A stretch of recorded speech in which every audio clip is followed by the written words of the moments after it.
ప్రతిసారి ఎన్నికలు వచ్చినప్పుడు ప్రతి ఒక్కరూ వాళ్ళ ప్రాతినిధ్యం చట్టసభలో కావాలని చెప్పి ప్రతి సామాజిక వర్గం జరుగుతుంది.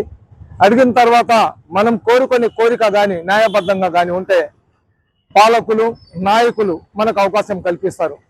కానీ దాదాపు స్వాతంత్రం వచ్చి 80 సంవత్సరాలు అవుతున్నా కానీ గణనీయంగా ఉన్న ముస్లిం సీట్లు ఈరోజు వేళ్ల మీద లెక్కలు పెట్టుకునే పరిస్థితిలో వచ్చినా కానీ ఈ పాలకులకు నాయకులకు మనకు రాజ్యాంగం ఇచ్చిన హక్కుల ప్రకారం రాజ్యాంగం ఏదైతే మాకు చట్టసభలో వెళ్ళడానికి ప్రతి దాంట్లో కూడా ప్రతి ఒక్కరికి రాజ్యాంగం హక్కులు కల్పించింది.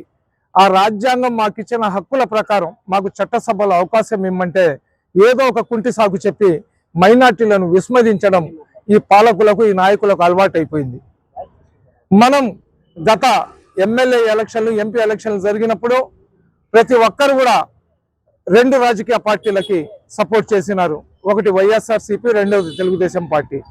అయితే మన ఆంధ్ర రాష్ట్రంలో జరిగిన ఎన్నికల ప్రభంజనంలో చంద్రబాబు నాయుడు గారు ఒక విజనరీ అని, అదేవిధంగా లోకేష్ బాబు ఒక మంచి యువకుడని, ఆంధ్ర రాష్ట్రాన్ని అందరికి సమాన హక్కులు కల్పిస్తూ ముందు పెడతారనే ఒక ఆలోచన, అదేవిధంగా పవన్ కళ్యాణ్ ఇలా ముగ్గురు మీద నమ్మకం పెట్టుకొని కూటమిలాగా ఏర్పడి బీజేపీని కలుపుకున్నా కానీ మైనార్టీ సోదరులు ఆంధ్ర రాష్ట్రంలో అధిక శాతం అందరూ కూటమి ప్రభుత్వానికి ఓట్లు వేశారని నేను చెప్పటం లేదు, కానీ అధిక శాతం ముస్లింలు చంద్రబాబు నాయుడు గారు లోకేష్ బాబు గారి మొహం చూసి వాళ్ళని నమ్మి వాళ్ళు సర్వమత సమానత్వం కోసం పనిచేస్తారు కాబట్టి వాళ్లకు మేము ఈసారి గెలిపించాలనే ఒక నేపంతో తెలుగుదేశం పార్టీ కూటమి అభ్యర్థులను గెలిపించినారు.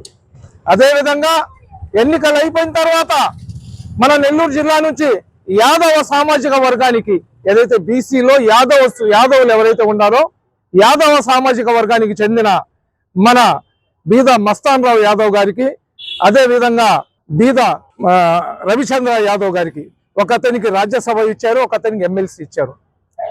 మళ్ళీ ఈ ఎన్నికలు వచ్చినప్పుడు బీసీలకు ఇవ్వాలా యాదవులకు ఇవ్వాలా అంటున్నారు. మైనార్టీలకు కరేపాకులు అనుకుంటున్నారా? మీరు జెండాలు మోయమంటే మోయడానికి, మీకోసం కేసులు పెట్టించుకోవడానికి, మీకోసం కొట్లాట చేయని ఒక్క రాజకీయ పార్టీకి నేను చెప్పడం లేదు. అన్ని రాజకీయ పార్టీలు మైనార్టీలను కరేపాకులాగా వాడుకొని మీ అవసరం తీరిపోయిన తర్వాత మాకు చినిగిపోయిన చెప్పులాగా వేయాలంటే ఒప్పుకోము. నిజంగా మీకు మైనార్టీల మీద ప్రేమ ఉందా? మీరు ముస్లింలకు మనుషుల్లాగా చూస్తున్నారా? శ్రీధర్ రెడ్డి గారికి ముస్లిం ఓట్లు ఎన్ని పడ్డాయో ఒకసారి ఆయన చూసుకోవాలా.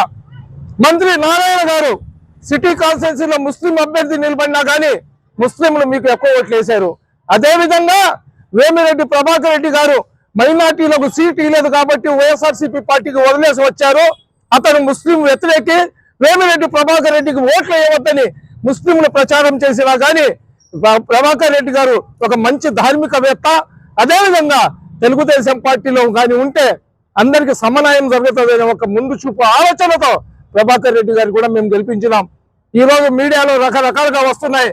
నేను ముస్లింలకు సీట్లు వద్దని చెప్పినాను, జగన్మోహన్ రెడ్డి ఇచ్చారు కాబట్టి నేను తెలుగుదేశం పార్టీ వదిలేసి వచ్చినా, ఇప్పుడు కానీ మైనార్టీలకు కానీ మేయర్ సీట్ కానీ ఇస్తే తెలుగుదేశం పార్టీ కూడా నేను వదిలేస్తానని వేమిరెడ్డి ప్రభాకర్ రెడ్డి గారు చెప్పారని చెప్పి ప్రచారం జరుగుతుంది. ఆ ప్రచారాన్ని మేము ముస్లింలు నమ్మటం లేదు. అయితే నెల్లూరు మేయర్ సీటు ముస్లింలకు ఇప్పించాల్సిన బాధ్యత మంత్రి నారాయణ గారు, కోటమిరెడ్డి శ్రీధర్ రెడ్డి గారు, వేమిరెడ్డి ప్రభాకర్ రెడ్డి గారి మీద ఉంది. ఎందుకంటే ప్రభుత్వంలో మీరు అనుకుంటే ఏమైనా చేయగలరు.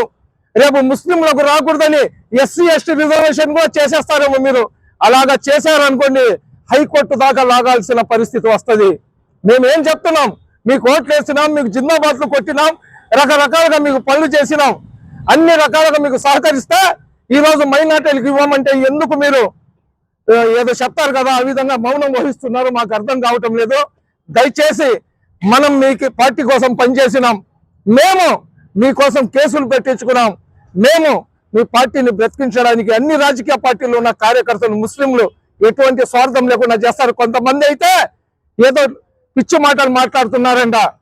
ఒక్కటైతే గుర్తు పెట్టుకోండి, మైనార్టీలు అనుకుంటే ముస్లింలు అనుకుంటే ఖచ్చితంగా మళ్ళీ 2029 వస్తుంది. ఆ రోజు ఎవరైతే ముస్లింలకు కరేపాకుల్లాగా భావిస్తున్నారో మీ రాజకీయ జీవితానికి పులి స్టాప్ పెట్టే పరిస్థితి తెచ్చుకోబాకండి. మేమేం చెప్తున్నాం, మీ ఆస్తులు ఇవ్వమని చెప్పటం లేదు, లేదా మీరున్న బంగ్లాలు ఇవ్వమని చెప్పటం లేదు, లేదా మీకున్న పదవులు ఇవ్వమని చెప్పడం లేదు. కార్పొరేషన్ ఎన్నికలు వస్తున్నాయి కాబట్టి ఒక మైనార్టీ అభ్యర్థికి నెల్లూరు మేయర్ లాగా ఇవ్వమని చెప్తున్నాం. అది అడిగే హక్కు మాకు లేదా? ఎంతసేపు మీకు జిందాబాద్లు కొట్టుకొని తిరగాలా? అది కరెక్ట్ కాదు. అన్ని రాజకీయ పార్టీ నాయకులకు చెప్తున్నాం, దయచేసి రిక్వెస్ట్ చేస్తున్నాం. ఆ రిక్వెస్ట్ ఏదైతే మేము చేస్తున్నామో మా రిక్వెస్ట్ ను మన్నించి మీరు మాకు సహకరించి మీరు మైనార్టీలకు అవకాశం కల్పించాలని కోరుకుంటున్నాం. అలా కాకుండా మీరు మాట్లాడే ప్రతి మాట, మీరు వెనక ముందు ఏం మాట్లాడినా కానీ ఏదో ఒక రకంగా ఆ మాట పబ్లిక్ లో వచ్చేస్తుంది. పబ్లిక్ తిరగబడి మళ్ళీ మీకు వ్యతిరేకించే పరిస్థితి తీసుకొని రాబాకండి. దయచేసి కేవలం నెల్లూరులోనే కాదు, ఆంధ్ర రాష్ట్ర వ్యాప్తంగా ముస్లింల ఓట్లు 12% ఉన్నాయి. కాబట్టి మీరు ముస్లింలను మీ తోడు ఉంచుకుంటారో లేదా మీ స్వార్థ రాజకీయాలు చేసి, మీ కుట్ర రాజకీయాలు చేసి ముస్లింలకు శాశ్వతంగా మీకు మీ పార్టీలకు దూరం చేసుకుంటారో అది మీ విఘ్నతకే వదిలేస్తున్నాం. ఈరోజు రూరల్ శాసనసభ్యులు కోటంరెడ్డి శ్రీధర్ రెడ్డి గారికి, మంత్రి నారాయణ గారికి, వేమిరెడ్డి ప్రభాకర్ రెడ్డి గారికి అందరికీ కలవాలని చెప్పి మేము నిర్ణయించుకున్నాం. కానీ మంత్రి గారు అదేవిధంగా ఎంపీ గారు అందుబాటులో లేరు కాబట్టి వాళ్ళని కలిసే కార్యక్రమాన్ని మళ్ళీ వాయిదా వేసినాము. తొందరలో వాళ్ళు ముగ్గురు ఉండే రోజు చూసుకొని ఆ రోజు మనం ఒక 1000 మందితో పోయి వాళ్ళకి కలిసి ఒక రిప్రజెంటేషన్ ఇవ్వాలనుకుంటున్నాం. కాబట్టి ఈ రోజు మనం కార్యక్రమాన్ని పిలిచినాం కాబట్టి ఈ మీడియా ముఖంగా మా నాయకులకు ప్రజలకు కూడా మేము తెలియజేసుకుంటున్నాము. దయచేసి మాకు మా కమ్యూనిటీకి అవకాశం ఇవ్వండి. ఎవరి జాతి ప్రయోజనాలు వాళ్ళు చూసుకుంటున్నారు, ఎవరి కమ్యూనిటీ కోసం వాళ్ళు సీట్లు అడుక్కుంటున్నారు. వాళ్ళకి ఏం కావాలన్నా కానీ వాళ్ళు నిలబడి పోరాటాలు చేసుకుంటున్నారు.